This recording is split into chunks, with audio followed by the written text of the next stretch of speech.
Hello everyone, welcome back to the channel Chalkboard. Without wasting my time, start our new chapter Indian Economy 1950 to 1990. तो इस chapter का भी आप लोग को फुल वीडियो प्रोवाइड होने वाला है, तो स्टार्ट करते हैं। फर्स्ट चैप्टर में हम लोग ने क्या पढ़ा था कि कैसे हम लोग को ब्रिटिशर्स ने एक्सप्लॉइट किया, इंडिया के नेचुरल और ह्यूमन रिसोर्सेज को किस तरीके से एक्सप्लॉइट किया, क्या क्या स्टैग्नेशंस आई, इंडस्ट्रियलाइजेशन हुआ, फॉरेन ट्रेड में क्या क्या उन्होंने इंफ्रास्ट्रक्चरल फैसिलिटीज दी, वो सारी चीजें हम लोग फर्स्ट चैप्टर में पढ़े हैं। सो अब टाइम है पढ़ने का कि कैसे हम अपने बैकवर्ड और स्टैग्नेंट इकोनॉमी को डेवलपमेंट इकोनॉमी में कन्वर्ट करें, एक अपने इंडिया को डेवलप्ड इकोनॉमी कैसे बनाए। तो कुछ पॉलिसीज हम इसमें पढ़ेंगे, कुछ कमीशंस पढ़ेंगे, प्लानिंग कमीशंस, इकोनॉमिक सिस्टम पढ़ेंगे, सेंट्रल प्रॉब्लम्स पढ़ेंगे। सो स्टार्ट करते हैं। Now it was necessary to reconstruct the backward and stagnant Indian economy into a developed economy. अब जरूरी है कि हम अपने इंडियन इकोनॉमी को डेवलप्ड करें, बैकवर्ड और स्टैग्नेंट इकोनॉमी से डेवलप्ड करें, बैकवर्ड स्टैग्नेंट इंडियन इकोनॉमी को कन्वर्ट करें किसमें, डेवलप्ड इकोनॉमी में। Therefore it is most important task before the government of independent India was to decide the economic system. बहुत ही इम्पॉर्टेंट टास्क है ये, क्योंकि गवर्नमेंट ने डिसाइड किया है कि इकोनॉमिक सिस्टम लाने का। इकोनॉमिक सिस्टम क्या होता है? इकोनॉमिक सिस्टम रेफर करता है वो सारे अरेंजमेंट किसके थ्रू, सेंट्रल प्रॉब्लम्स के थ्रू, जो कि हमारे इकोनॉमिक प्रॉब्लम को सॉल्व करें। वो सारे सेंट्रल प्रॉब्लम्स कौन कौन से हैं? Work to produce, how to produce, by whom to produce.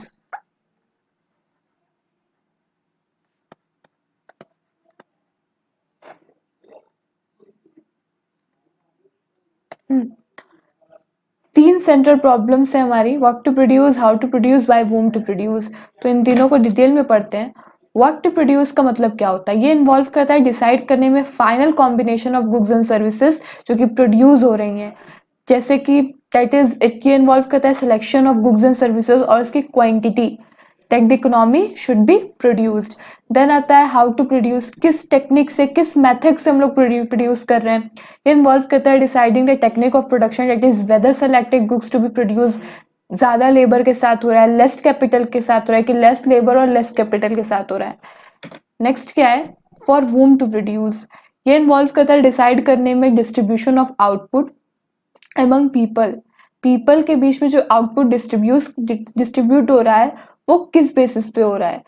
मतलब ये इन्वॉल्व कर रहा है selection of the category of people who will ultimately consume the goods. Next क्या है? Types of economic system, economic system के टाइप्स। तो first है हमारा कैपिटलिस्ट, सोशलिस्ट और मिक्स्ड इकोनॉमी। इन तीनों में हम लोग पढ़ने वाले हैं कि इन तीनों में जो पब्लिक सेक्टर, किसी में पब्लिक सेक्टर का ज्यादा रोल होगा, प्राइवेट सेक्टर का रोल नहीं होगा, सिर्फ पब्लिक सेक्टर का रोल होगा, मतलब गवर्नमेंट सेक्टर लीड करेगी। किसी में प्राइवेट सेक्टर का कंट्रोल होगा या ऑपरेट करेगी, और किसी में मिक्स्ड इकोनॉमी रहेगा तो उसमें प्राइवेट और पब्लिक दोनों, मतलब गवर्नमेंट और प्राइवेट दोनों ही सेक्टर रोल करेगी, उनका रोल डिवाइडर रहेगा। तो कैपिटलिस्ट इकोनॉमी क्या होता है? मींस ऑफ प्रोडक्शन किसके कंट्रोल में रहेगा? प्राइवेट सेक्टर के कंट्रोल में रहेगा। इस कैपिटलिस्ट इकोनॉमी में थ्री मेजर प्रॉब्लम है। Work to produce, only those goods are produced that can be sold profitable either in domestic or foreign market। सिर्फ वही गुड्स सोल्ड प्रोड्यूस होंगे जो कि मार्केट में प्रॉफिटेबली बिक जाए, चाहे वो डोमेस्टिक मार्केट हो या फॉरेन मार्केट हो। हाउ टू प्रोड्यूस, किस टेक्निक से, किस मेथड से प्रोड्यूस होंगी। And then for whom to produce, मतलब goods produce are distributed among people not on the basis of their income and purchasing power. Income और purchasing power के basis पे कोई भी गुड डिस्ट्रीब्यूट नहीं होंगी पीपल के बीच में। देन क्या है? सोशलिस्ट इकोनॉमी, इसमें जो पूरा का पूरा रोल रहता है, ऑपरेट करता है, कंट्रोल रहता है, वो पब्लिक सेक्टर का होता है, मतलब गवर्नमेंट का होता है। Socialist economy means of production are own controlled and operated by the government. Work to produce, जो गवर्नमेंट डिसाइड करती है कि work to produce in accordance with needs of the economy, society, कि वो सोसाइटी के नीड के according produce करें। How to produce, कौन से टेक्निक लगाएं, गवर्नमेंट डिसाइड करती है कि how the goods are to be produce, किस टेक्निक से, किस तरीके से गुड प्रोड्यूस हो। देन क्या है? For whom to produce, distribution under socialism is suppose to be based on what people need, people की नीड क्या है, and not on work they can afford to purchase. ये नहीं कि उनको क्या परचेस कर सकते हैं, बस कि उस बेसिस पे होगा कि पीपल की नीड क्या है, ये नहीं कि वो क्या परचेस कर सकते हैं या क्या अफोर्ड कर सकते हैं। नेक्स्ट क्या है, मिक्स्ड इकोनॉमी। मिक्स्ड इकोनॉमी में हमारा पब्लिक मतलब गवर्नमेंट और प्राइवेट दोनों ही सेक्टर अलॉट रहते हैं, मतलब कंट्रोल करते हैं, आर अलॉटेड रिस्पेक्ट, उनके रोल्स अलॉट कर दिए जाते हैं ताकि वो इकोनॉमिक प्रॉब्लम सॉल्व कर सके। इन मिक्स्ड इकोनॉमी जो government and the market together solve the three central problems. Mixed economy system में थ्री सेंट्रल प्रॉब्लम सॉल्व होती हैं होंगी, what to produce, how to produce, by whom to produce। Next क्या है, after Indian economic system, sorry Indian economic system, after the freedom leaders, after the freedom के बाद leaders of independent India जैसे कि जवाहरलाल नेहरू बहुत कंफ्यूज्ड थे कि वो कौन से सिस्टम को अपनाए, कौन से सिस्टम को अडॉप्ट करें या फॉलो करें। तो कुछ लीडर्स फेवर में थे कि सोशलिस्ट इकोनॉमी को अडॉप्ट किया जाए, फॉलो किया जाए, और जवाहरलाल नेहरू थे वो कैपिटलिस्ट इकोनॉमी को अपील नहीं कर रहे थे, उनको वो अडॉप्ट वो नहीं कर रहे थे। और जवाहरलाल नेहरू कौन थे, हमारे प्राइम मिनिस्टर थे, और there would be less chance for improvement in quality of life of majority people. और कैपिटलिस्ट इकोनॉमी में बहुत कम चांस था कि हमारा इम्प्रूवमेंट होगा या हमारी लाइफ ऑफ क्वालिटी इम्प्रूव होगी। नेक्स्ट क्या है, as a result mixed economy was adopted by the Indian economy. As a result in mixed economy को अडॉप्ट किया गया, फॉलो किया गया। इकोनॉमिक प्लानिंग क्या होता है, after adopting the mixed economic system, mixed economic system को अडॉप्ट करने के बाद जो नेक्स्ट इंपॉर्टेंट स्टेप था गवर्नमेंट का कि वो रिवाइव करें पुअर और बैकवर्ड या स्टैग्नेंट इकोनॉमी को inherited from the British rule.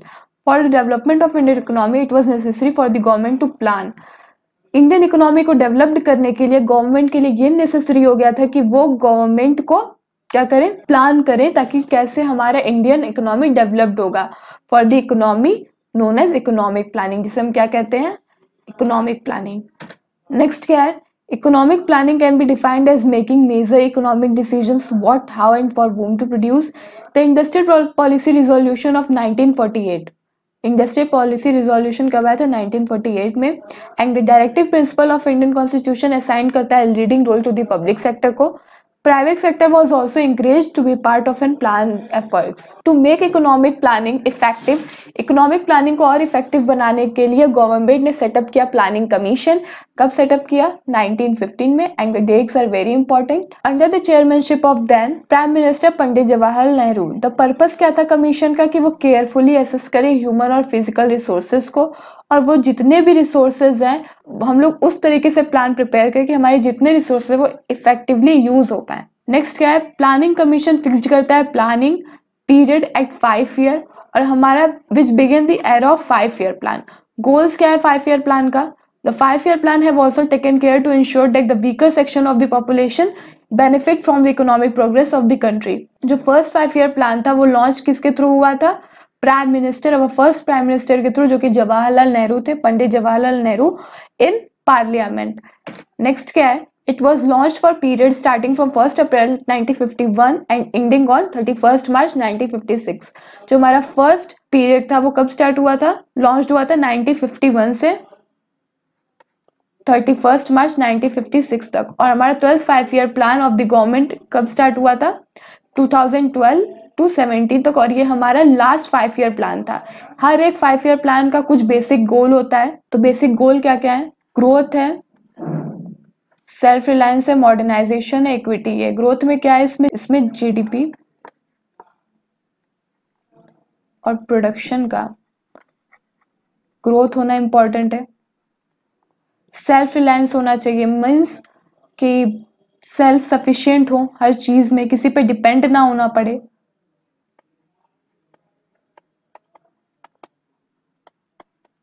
मॉडर्नेशन है, मतलब मॉडर्नाइजेशन मीन्स कह सकते हैं तो हमारा इकोनॉमी मॉडर्न हो, सोशल आउटलुक चेंज हो जाए, सोशल आउटलुक चेंज हो जाए, या बहुत सारे टेक्निक्स या मेथड्स आ जाए, न्यू टेक्नोलॉजीज आ जाए। इक्विटी से मीन्स है कि हमारा नो डिस्क्रिमिनेशन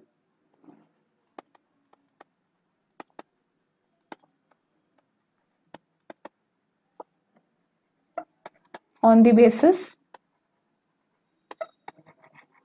ऑफ कास्ट, कोई भी डिस्क्रिमिनेशन ना हो on the basis of caste. तो स्टार्ट करते हैं ग्रोथ से। ग्रोथ क्या होता है? Aim to increase country's capacity to produce goods, कि कंट्री की कैपेसिटी इंक्रीज हो ताकि वो ज्यादा से ज्यादा गुड्स प्रोड्यूस करें। ग्रोथ इंप्लाई करता है either a large stock of productive capital या large size of supporting service sector, services हो जैसे कि ट्रांसपोर्ट सिस्टम हो, बैंकिंग हो, जिससे कि गुड्स हमारा प्रोड्यूस हो जाए, और an increase in the efficiency of productive capital and research services.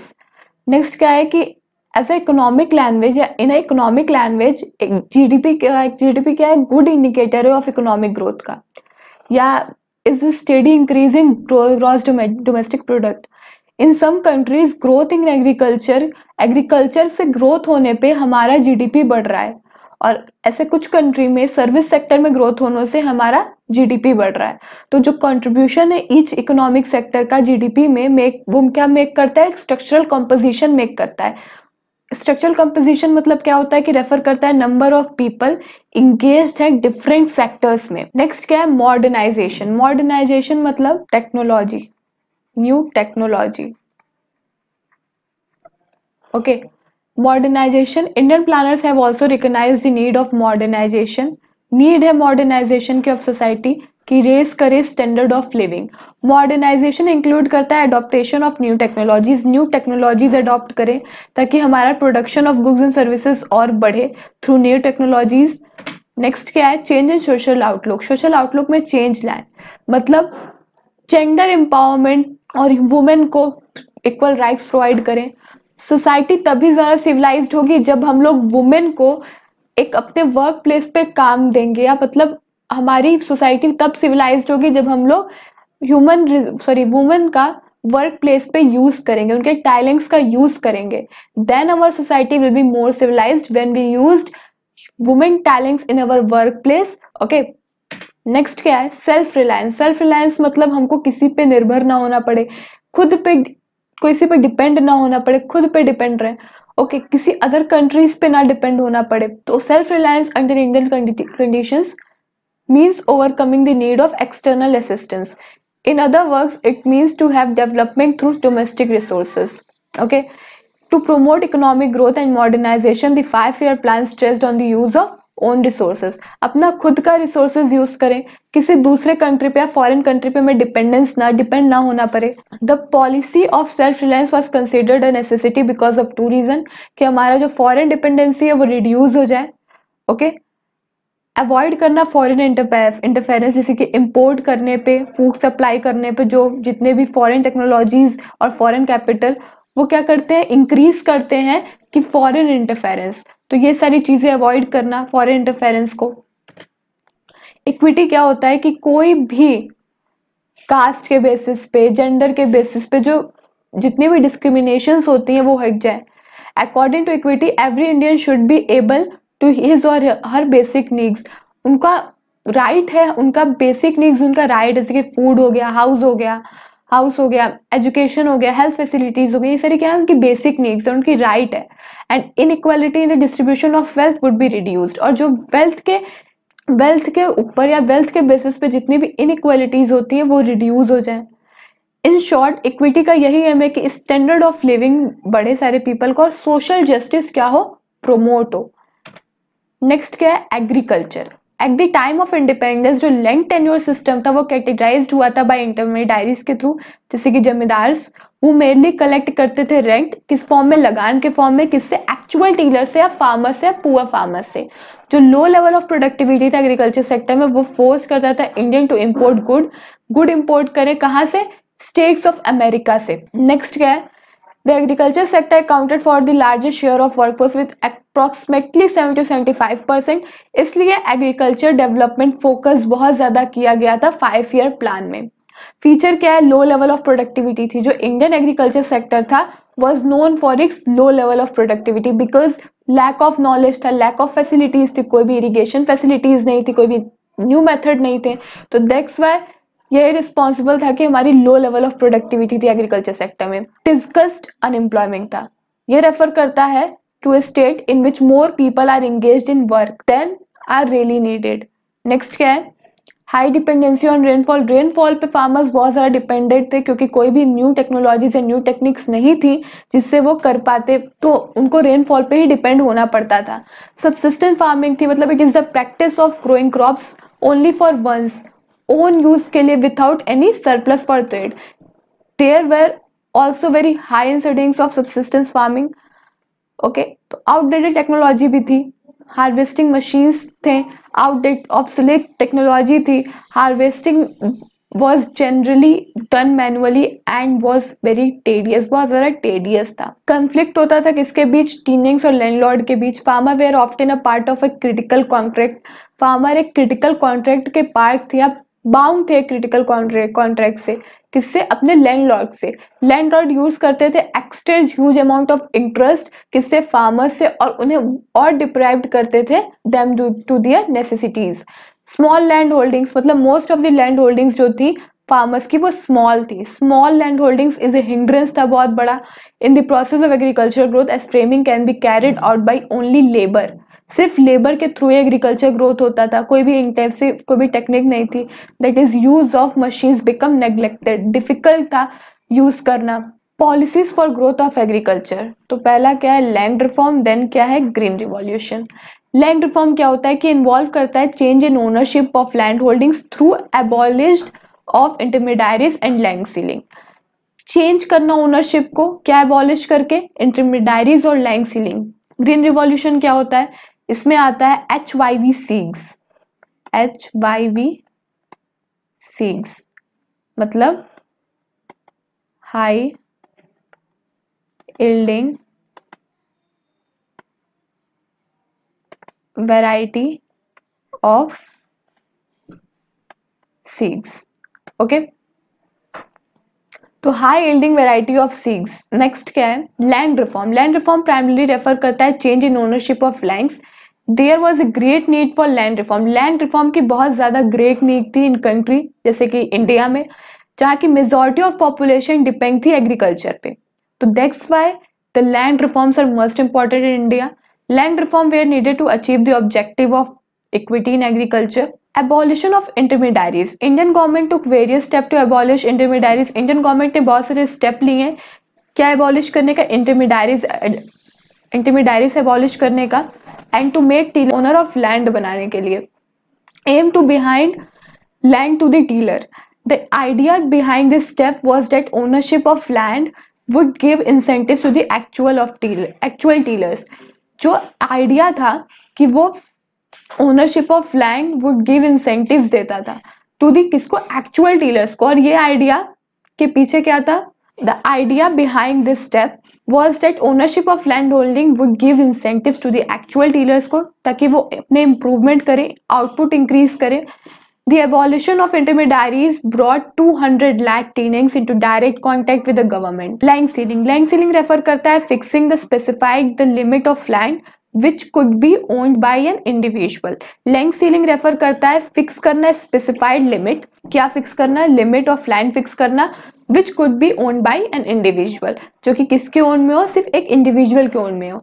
Beyond the specified limit के पीछे all land holdings belonging to a particular person, जितने भी लैंड होल्डिंग्स होंगे वो एक पर्टिकुलर पर्सन के थ्रू बिलोंग होंगे, would be taken over by the government और will be allotted to the जो लैंडलेस फार्मर्स या लैंडलेस कल्टिवेटर्स थे उन्हें अलॉट किए जाएंगे। जो पर्पस था लैंड सीलिंग का वो रिड्यूस करता है concentration of land ownership in few hands से, और लैंड सीलिंग हेल्प करता है प्रमोट करने में equity in the agricultural sector. New agricultural strategy क्या थी? ग्रीन रिवॉल्यूशन का ना।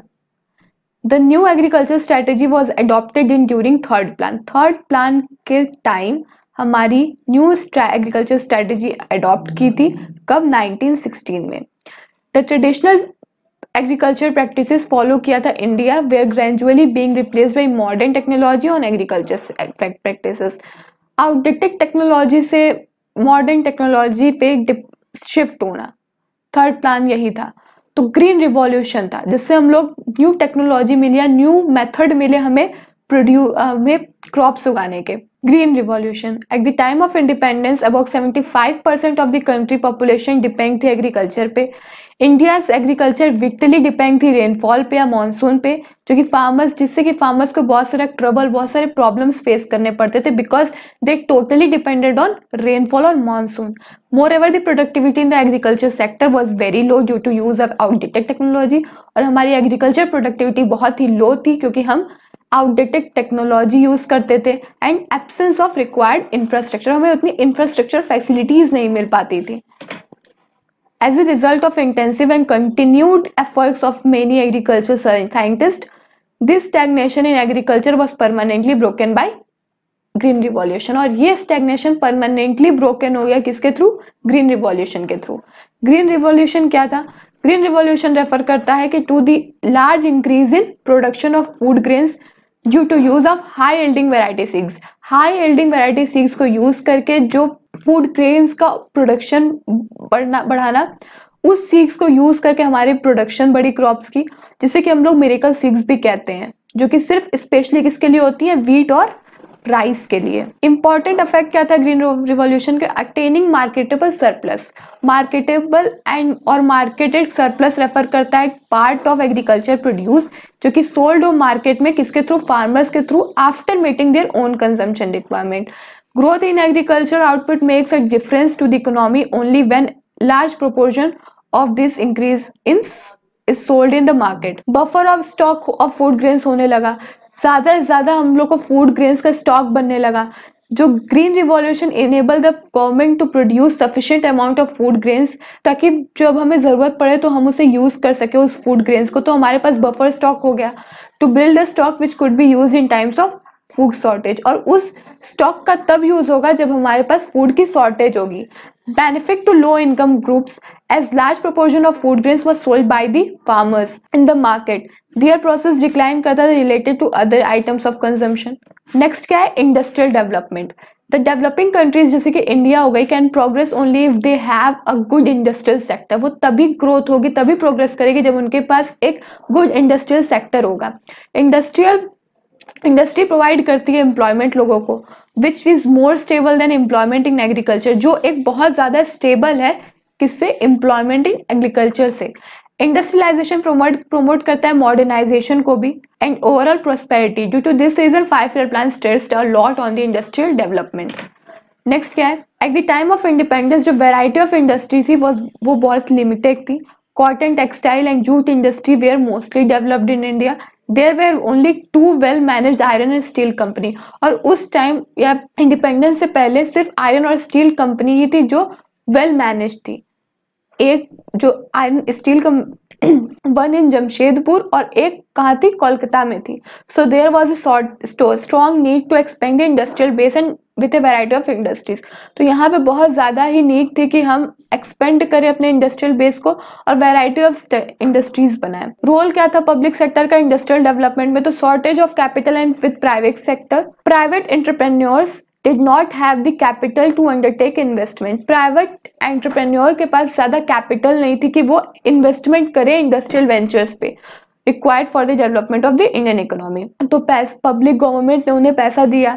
Okay, lack of incentives for private sector जो इंडियन मार्केट था. तो नेक्स्ट क्या है? Benefit to low income groups as large proportion of food grains was sold by the farmers. जो large proportion of food grains रहता था वो किसके थ्रू सेल होता था? फार्मर्स के through. Their process decline related to other items of consumption. Industrial development. The developing countries like India can progress only if they have good industrial sector. एक developing countries जैसे कि India तभी progress हो सकती है जब उनके पास एक गुड इंडस्ट्रियल सेक्टर हो. इंडस्ट्री डेवलप प्रोवाइड करती है एम्प्लॉयमेंट लोगों को which is more stable than agriculture. Industrialization promote करता है मॉडर्नाइजेशन को और ओवरऑल प्रोस्पेरिटी को. इस रीजन से जो 5-year plan stressed a lot on this industrial development. At the time of independence variety of industries was very limited. Cotton और jute industries थी were mostly developed in India. There were only 2 well managed iron and steel company firm. One is जो कि एक था जमशेदपुर में और एक कोलकाता में था. So there was a strong need to expand the industrial base with a variety of industries. तो at this time strong need था कि हम अपने इंडस्ट्रियल बेस को एक्सपेंड करें और वैरायटी ऑफ इंडस्ट्रीज के साथ। रोल क्या था public sector in industrial development? To shortage of capital with private sector. Private entrepreneurs के पास कैपिटल नहीं था कि वो अंडरटेक कर सके इन्वेस्टमेंट इंडस्ट्रियल वेंचर्स में required for the development of Indian economy and lack of incentives था प्राइवेट सेक्टर में। जो इंडियन मार्केट था वो ज्यादा बड़ा नहीं था कि वो प्राइवेट या इंडस्ट्रियल सेक्टर को इंकरेज करे मेजर प्रोजेक्ट्स में, even if they had capital to do so. जब उनके पास कैपिटल रहेगा तो होगा, तो पब्लिक सेक्टर ने उन्हें कैपिटल प्रोवाइड की गवर्नमेंट ने। ऑब्जेक्टिव क्या था सोशल वेलफेयर का? तो जो गवर्नमेंट ने एक तरीके से उनको इंसेंटिव्स दिया या पैसा दिया, प्लस उनका साथ साथ सोशल वेलफेयर भी हो गया। द ऑब्जेक्टिव था equity and social welfare of the government could be achieved. Social welfare का ऑब्जेक्टिव भी इसके थ्रू अचीव्ड हुआ only through direct participation of state in the process of industrialization. Industrial policy resolution 1956। Industrial policy एक comprehensive package of policy है major which जो कि cover करता है बहुत सारे इश्यूज जो कनेक्टेड है different industrial enterprise of the country से। इंडस्ट्रियल पॉलिसी एक इसेंशियल डिवाइजिंग वेरियस प्रोसीजर्स और प्रिंसिपल्स रूल्स एंड रेगुलेशंस के लिए है for control industrial enterprise of the country. Industrial policy के बाद 1948 जो कि कब है 1 मिनट 1948 इंडियन इकोनॉमी को बहुत सारे series of had to face the economic और पॉलिटिकल चेंजेस फेस करने पड़े which necessitated the need for a fresh industrial policy for the country. Classification क्या था इंडस्ट्रीज का? Schedule A, schedule B, schedule C. Schedule A में क्या है कि 17 इंडस्ट्री थी। दिस फर्स्ट कैटेगरी कंप्राइज्ड करती है industries which allow which would be executively किसके ओन में रहेगी? स्टेट के ओन में रहेगी। Under this schedule 17 industries were include like arms and ammunitions 70 industries जो रहेंगी किसके कंट्रोल में रहेंगी? स्टेट के। शेड्यूल बी इसमें 12 इंडस्ट्रीज रहेंगी जो कि which would be progressively state owned. The state owned take the incentives of setting up industries and private sector will supplement effort to the state. And next क्या है? Schedule C. This schedule consisted of remaining industries which were to be in private sector, जो कि private sector के control में operate पे रहेंगे। जितने भी इंडस्ट्रीज उन दोनों में से जितने भी इंडस्ट्रीज रहेंगे वो प्राइवेट सेक्टर, बची कुछ जो रहेंगी वो प्राइवेट सेक्टर के पास रहेंगी। या this schedule consisted of remaining industries which were to be in private sector. Industrial licensing क्या होता है? तो इंडस्ट्रियल लाइसेंस रिटन परमिशन होता है किसके थ्रू? गवर्नमेंट के थ्रू, जो कि इंडस्ट्रियल यूनिट मैन्युफैक्चर करने के लिए होता है गुड्स। ओके, कोई भी इंडस्ट्री बैठाएंगे या मैन्युफैक्चर करेंगे गुड्स तो उसके लिए लाइसेंस चाहता है, तो वो कौन देता है? गवर्नमेंट देती है as a written permission. The industries act 1951, industries act कब आया? 1951 में। Empower the government to issue license form setting up of new industries. अगर हम लोग कोई न्यू इंडस्ट्री सेटअप कर रहे हैं तो उस टाइम हमें लाइसेंस की जरूरत पड़ेगी। अगर हम अपने एक्सपेंशन कर रहे हैं एग्जिस्टिंग वंस को तब हमारे पास लाइसेंस की जरूरत पड़ेगी। या हम अपने प्रोडक्ट को डाइवर्सिफाई कर रहे हैं तब हमें लाइसेंस की जरूरत पड़ेगी। Small scale industry is defined with reference to the maximum investment allowed on the assets of unit. ये limit as exchange from rupee 1 lakh in 5 lakh in 1950 to, जो कि प्रेजेंट करता है limit of rupee 1 crore. Important point क्या है? Employment generation. Employment generation क्या होता है? Small scale industries are more labour intensive. Small scale industries के पास ज्यादा लेबर इंसेंटिव्स होता है, that is they use more labour, वो बहुत ज्यादा लेबर यूज करते हैं than the large scale industries and therefore उसके थ्रू क्या होता है? स्मॉल स्केल इंडस्ट्रीज के थ्रू मोर एम्प्लॉयमेंट जनरेट होता है। Need for protection from big firms, और यहाँ पे बहुत ज्यादा नीड है कि हम लोग स्मॉल स्केल इंडस्ट्रीज को प्रोटेक्ट करें किससे? बिग फर्म से। Small scale industries can not compete with the big industrial firms. Small scale industries जो है वो इन बिग इंडस्ट्रियल फर्म से कम्पीट नहीं कर सकती है, तो उन्हें और फ्लरिश होने की जरूरत है only when they are protected from the large firms. वो तभी फ्लरिश होंगे जब हम लोग उन्हें लार्ज फर्म से प्रोटेक्ट करेंगे। फॉरेन ट्रेड क्या होता है? Foreign trade in India include करता है सारे इम्पोर्ट और export to and from India.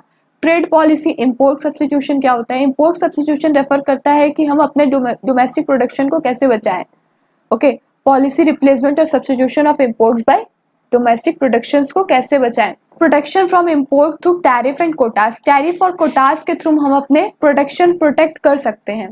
Tariff क्या होता है? टैरिफ रेफर करता है टैक्सेस जो कि लिविड होती है इंपोर्टेड गुड्स पे, और इसका बेसिक एम होता है कि वो इम्पोज करे हैवी ड्यूटी इम्पोर्टेड गुड्स पे was to make them more expensive, जो कि उसे और एक्सपेंसिव और डिस्करेज देयर यूज बनाती हैं। कोटास क्या होता है? कोटा रेफर करता है नॉन टैरिफ बैरियर्स को इम्पोज ऑन द क्वांटिटी, जो कि क्वांटिटी के बेसिस पे इम्पोज्ड हो, okay, of import and export. Critical appraisal पढ़ते हैं ऑफ इंडस्ट्रियल पॉलिसी डेवलपमेंट के 1950 to 1990। The proportion of GDP contribute करता है बाय द इंडस्ट्रियल सेक्टर, जो कि increase in the period from 11.8% in 1950 to 51, 11.8% 1950 to 51 में इंक्रीज हुआ, देन टू 24.6% 1990 to 1991 में इंक्रीज हुआ। This rise in industry share of GDP is an important indicator of development. Indian industry was no longer restricted to cotton, textile and jute. ये include करता है engineering goods को और wide range of consumer goods को। The promotion of small scale industries give करता है या देता है अपॉर्चुनिटीज पीपल को small capital to get into business. New investment opportunities help in generating employment, और न्यू इन्वेस्टमेंट अपॉर्चुनिटीज हेल्प करती है एम्प्लॉयमेंट जनरेट करने में। Protection from foreign competition enable the development of indigenous industries in the areas of electronics, automobile sector, which otherwise could not have developed. License policy help करती है government को monitor करने में, control करने में industrial production. Public sector made a remarkable contribution by creating a strong industrial base. Public sector में क्या करती है? मेड करती है रिमार्केबल कंट्रीब्यूशन बाय क्या क्रिएट करके? स्ट्रॉन्ग इंडस्ट्रियल बेस क्रिएट करके, developing infrastructure and promoting development of backward areas. तो ये चैप्टर यहीं खत्म होता है। मिलते हैं नेक्स्ट चैप्टर के वन शॉर्ट वीडियो में। Bye bye.